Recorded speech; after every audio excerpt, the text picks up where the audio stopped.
Ya, istilah mencela itu kadang-kadang dimaknai secara subjektif.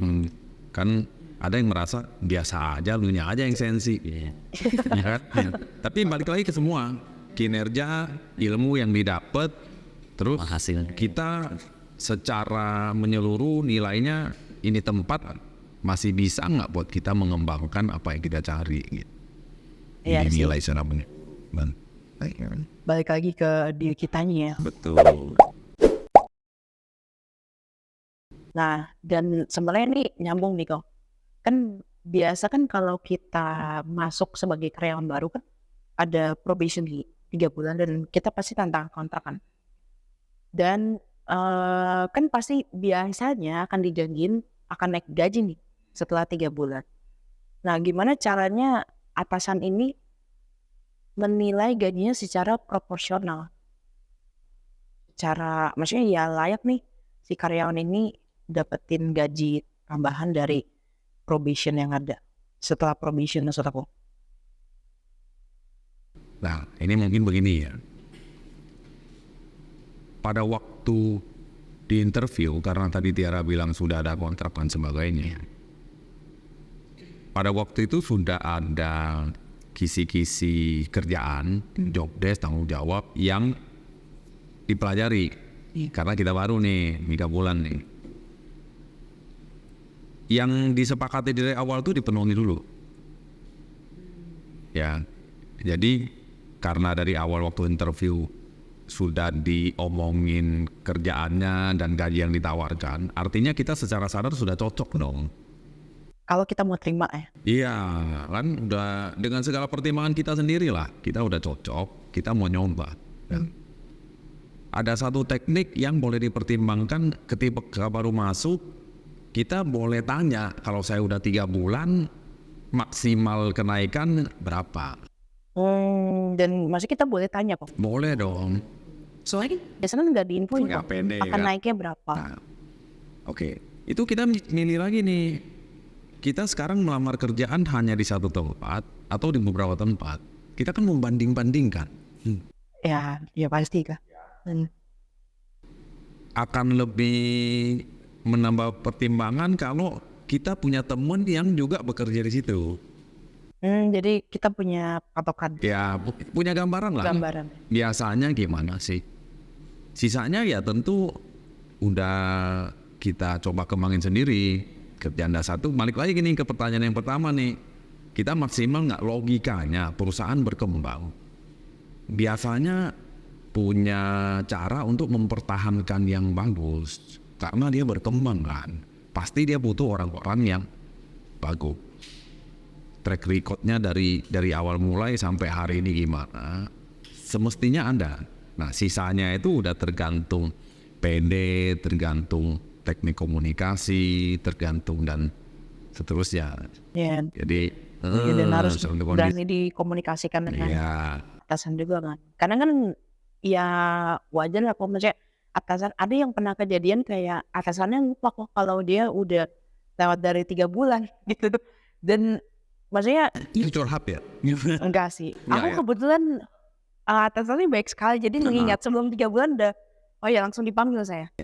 Nah, yang lain Atasannya atasan idola, semua orang lain boleh tuh berebut punya atasan itu kan. nah, tapi jangan sebut nama ya kok. Soalnya nanti jadi berebutan maunya punya atasan itu.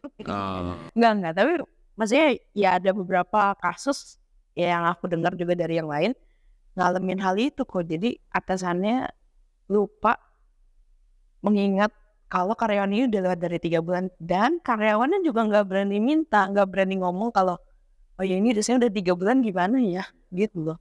Saya percaya Kotomo punya metode yang sangat percaya diri. Karena beliau tadi Tiara bilang punya track record yang sangat bagus.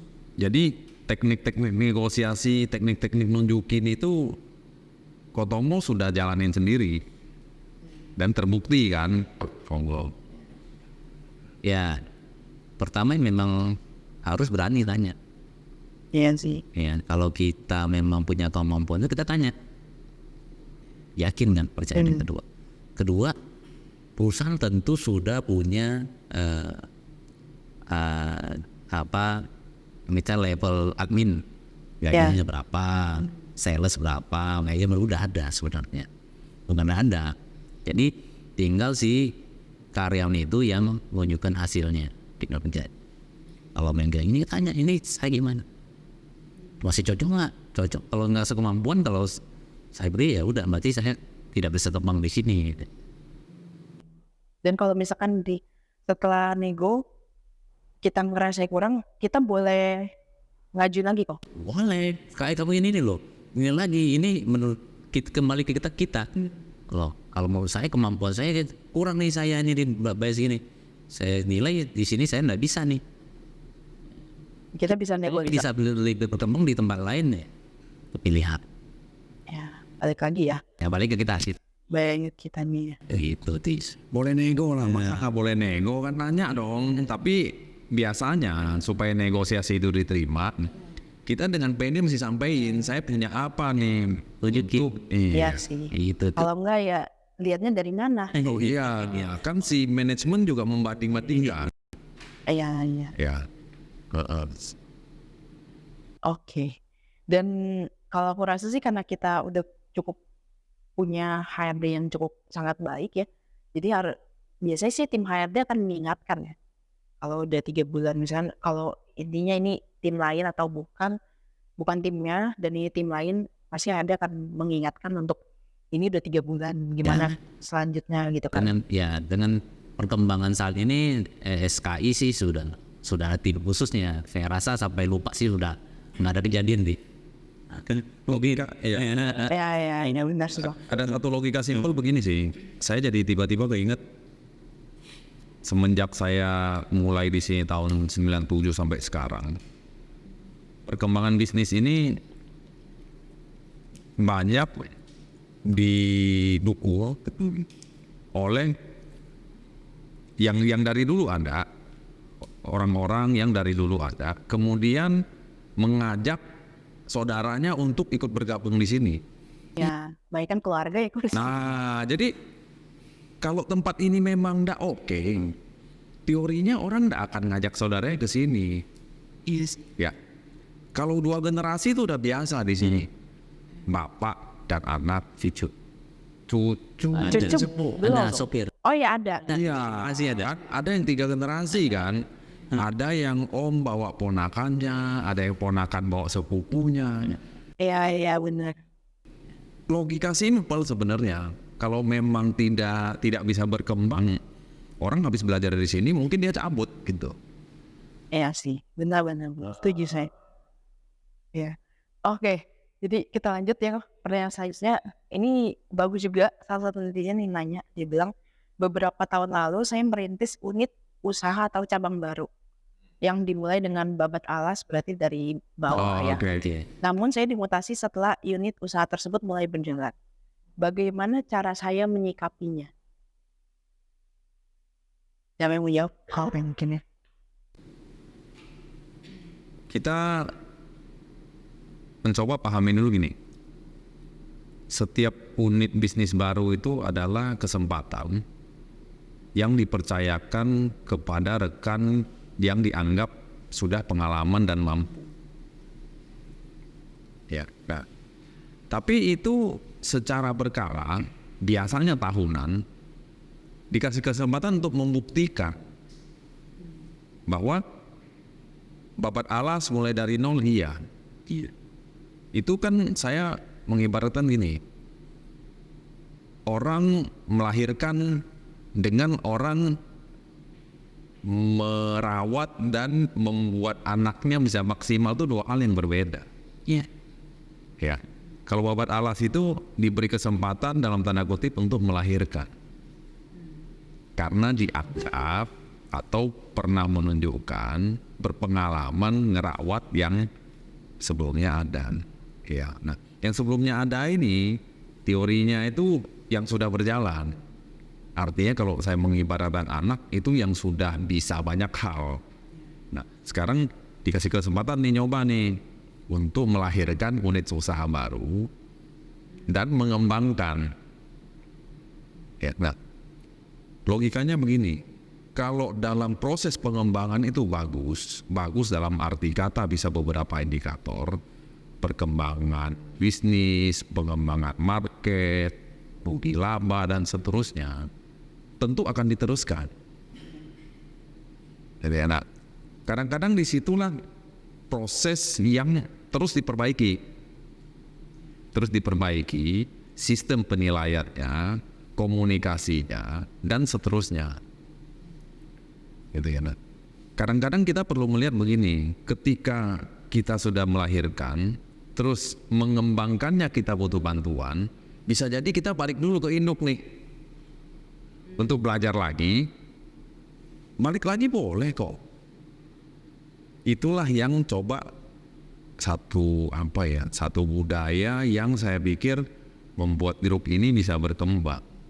Ya kalau kita memang sudah nyoba dan kita perlu bantuan, nggak ada salahnya balik, carilah bantuan, carilah orang-orang yang kita merasa sudah menunjukkan, kan ini aja 3 generasi nih. Ya. Ya. Terus kemudian kita bilang, ini saya mau coba lagi, boleh. Ya jadi cara menyikapinya ya tentunya begitu. Kita nyoba, perlu bantuan, kita minta bantuan, terus kita belajar lagi. Oke. Nah, Jadi terus saya jadi berumpama nih, kalau Tiara yang di posisi itu, ya, mulai dari nol, dapat alas, 2 tahun kemudian, biasanya nih perusahaan lini bisnis yang baru mulai itu kan kinerjanya belum bagus. ya. 2 tahun kemudian mulai menunjukkan ada hasil. Ya, terus Tiara dibalikin ke tempat lain karena merasa ini perlu dilanjutkan oleh orang lain. Kan?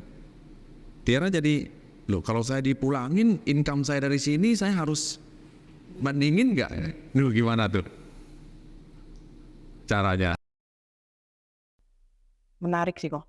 Karena ya pasti ya kalau misalkan kita yang udah berjalan di sana, terus kita udah running semaksimal mungkin, tapi akhirnya kita dipindahin ke yang lain, pasti kalau dari sisi ya dalam hati saya pasti bertanya, saya pasti ya sedikit mungkin ada kecewanya gitu kan.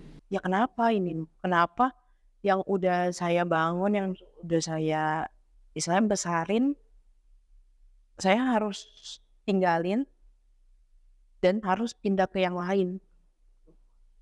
Ya pasti bertanya, pasti ada kecewanya pastilah semua orang kan, karena yang ngerasa ya kalau saya udah yang ngelahirin ini ya harusnya saya nggak ada di sini dong. Ya.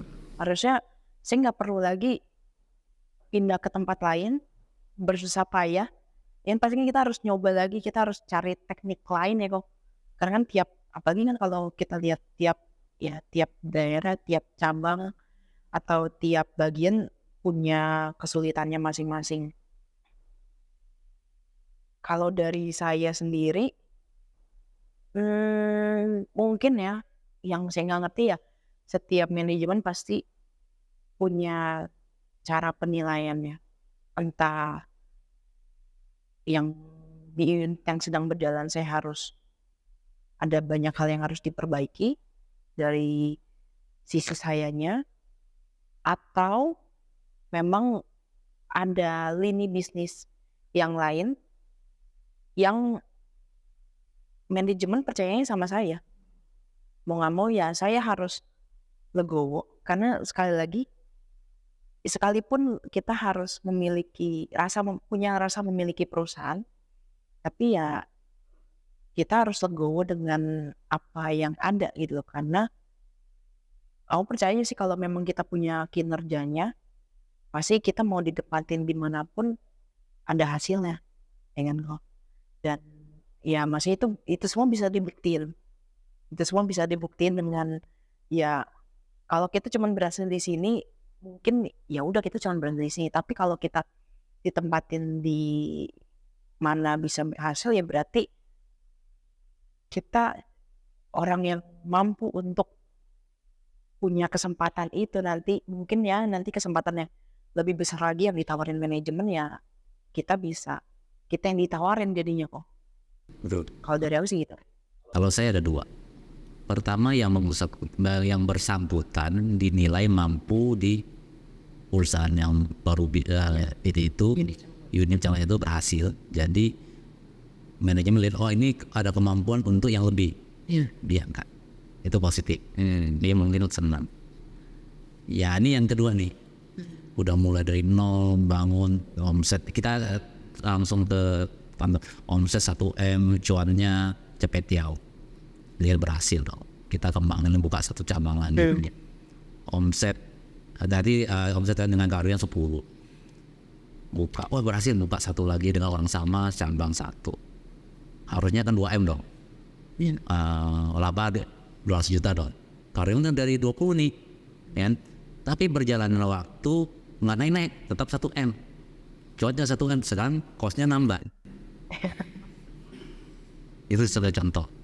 Mau nggak mau yang bersangkutan, karena ini berjalan, kita mesti mikir yang belakang, teman-teman kita yang lainnya mereka harus putusin nih demi kepentingan bersama. Nah, kamu memang kemampuan sampai di sini, tidak bisa paksain. Nah, jadi semua kembali ke kita. Manajemen tentu akan menilai objektif, ada data segala macam, data seperti tadi. Ya makanya kenapa bisa sampai dipindahin. Iya, itu kan wajar dikerja di manapun, bertahan. Iya sih. Iya. Ya balik lagi sih ke kitanya lah. Balik lagi kitanya yang harus banyak. Ya, teorinya apalagi sampai keputusan yang lumayan prinsip, ini lumayan prinsip nih, merotasi si kepala ini. Teorinya itu ada proses, nggak yang ujuk-ujuk besok lu nggak ada. Ya nggak mungkin sih. Iya, nah kata kunci dari Tiara udah benar, bahwa lagi proses itu nanya bahwa ini kenapa, ini gimana, perbaiki, antisipasi. Iya. Biasanya pindah pun sudah ada kesepakatan atau tanda-tandanya. Nggak mungkin ya. Nggak yang ujuk-ujuk. Iya, nggak lah. Ada proses saling semua kaget ya kok. Iyalah, kan saling evaluasi. Ya. Dan yang pasti ya tiap pimpinan manajemen pasti akan melihat secara data itu ya kok.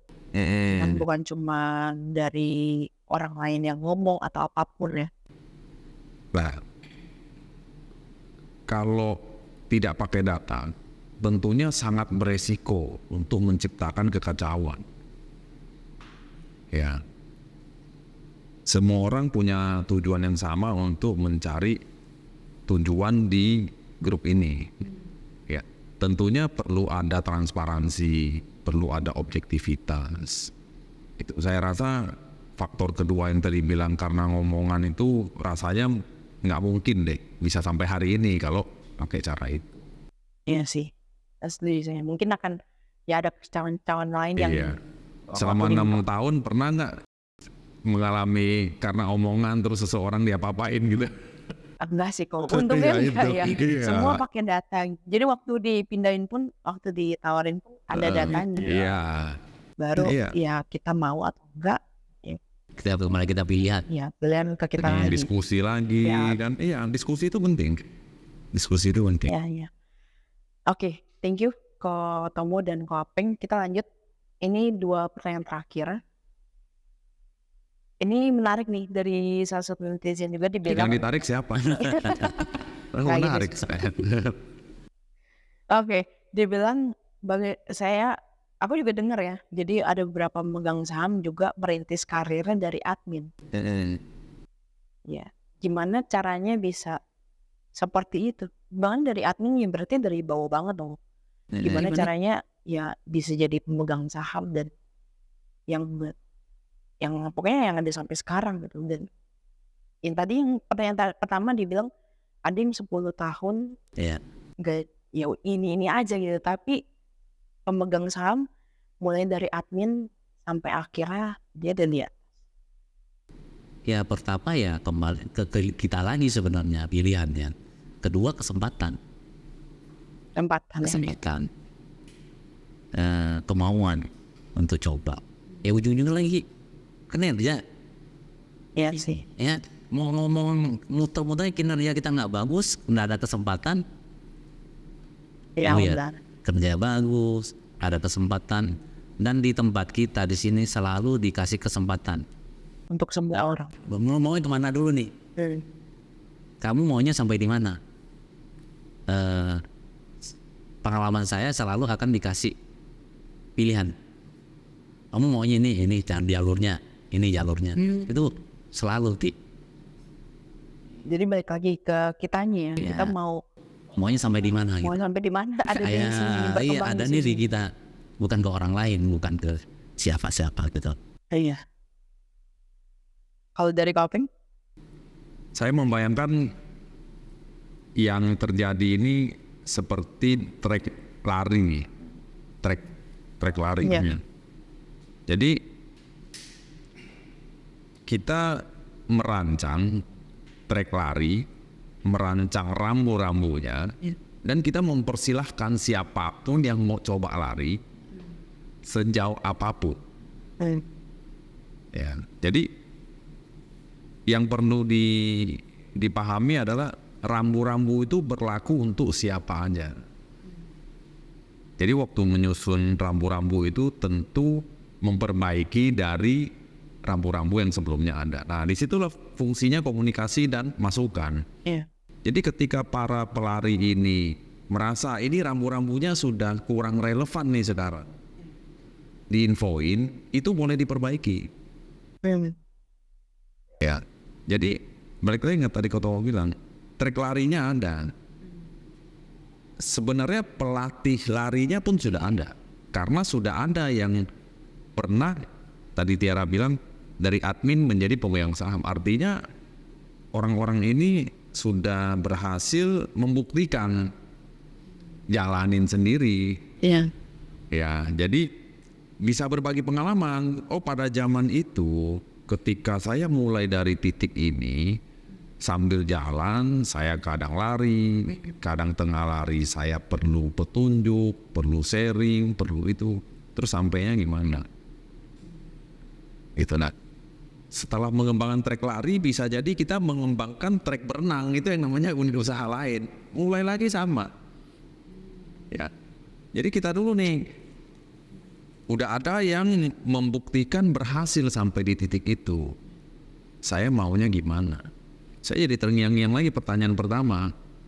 Saya mau ngakalin uang lembur, atau saya mau maksimalin trek lari ini yang ujungnya ke situ. Saya mau mengeluh, lari capek kok. Atau saya memang mentalnya begitu, itu pilihan. Sekali lagi udah ada yang membuktikan malah bagus. Jadi kita tinggal ngikutin aja ya. Ikutin, terus cocokin sama yang sekarang. Ya, apa yang sudah dilaluin orang-orang yang pernah di jalur itu, bisa jadi udah ada cara yang lebih bagus dan lebih cepat. Kita nanya, yang kamu nanya kan? Iya, itu gimana nih? Cari forum nanyanya, cara nanyanya. Yang saya yakin lah banyak yang mau sharing di sini. Hari ini kan juga sharing.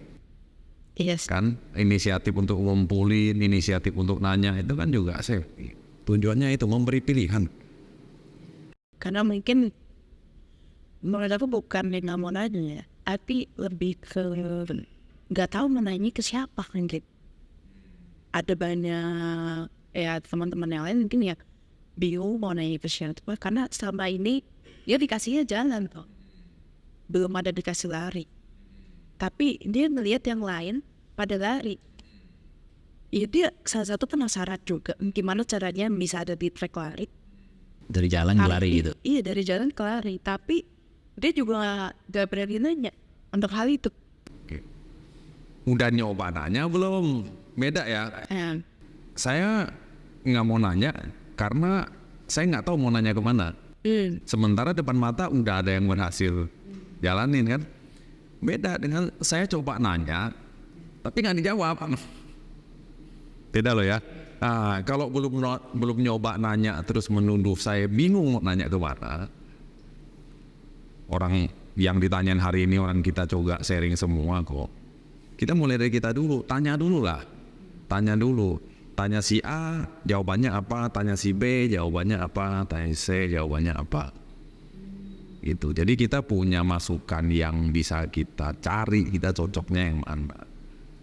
Jadi perlu tanyain balik nih, lu udah nanya belum? Kan? Dan kalau sama yang satu nggak dijawab, berarti kita harus tanya sama yang lain. Silahkan. Begitu banyak sumber di dalam sini. Udah ada yang bisa kan. Dengan budaya yang sudah berjalan, saya kok ragu ya kalau nggak dijawab ya. Ya berarti ada yang salah. Ya orangnya belum nyoba. Itu ada Iya lagi sih. tanya dijalanin nggak, Itu juga. masalah Nah, Juga sih udah dijawab tapi nggak dijalanin, nggak Iya. dijalanin. nyalain orang lain. iya. Itu silakan namanya. Iya. Waduh. Ada yang nanya cuman pengen ngobrol. Banyak masalah itu yang menentukan Iya. seseorang ini akan sampai mana gitu. Ya oke.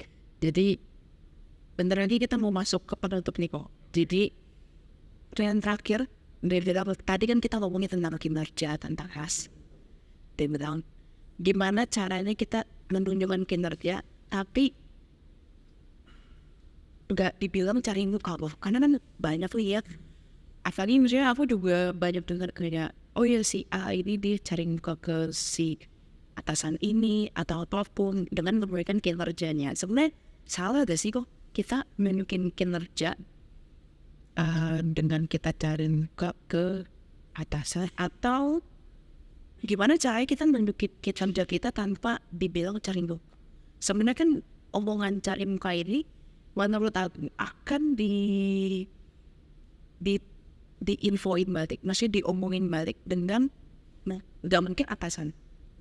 Bisa jadi karyawan lain yang melihat salah satu karyawannya, rekannya ini yang menunjukin kinerjanya dengan cari muka ke atas. Banyak faktornya sih sebenarnya. Dan ini kan sebenarnya ya cukup sensitif ya gue ya. Saya pikir untuk zaman sekarang cari muka sudah tidak zaman lagi. Orang semua ada penilaian kinerja kok. Ya itu juga sih, ada datanya. Ada datanya. Cari muka dalam hal apa gitu kan. Sudah tidak relevan lah. Dan relevan lah ya. Iya.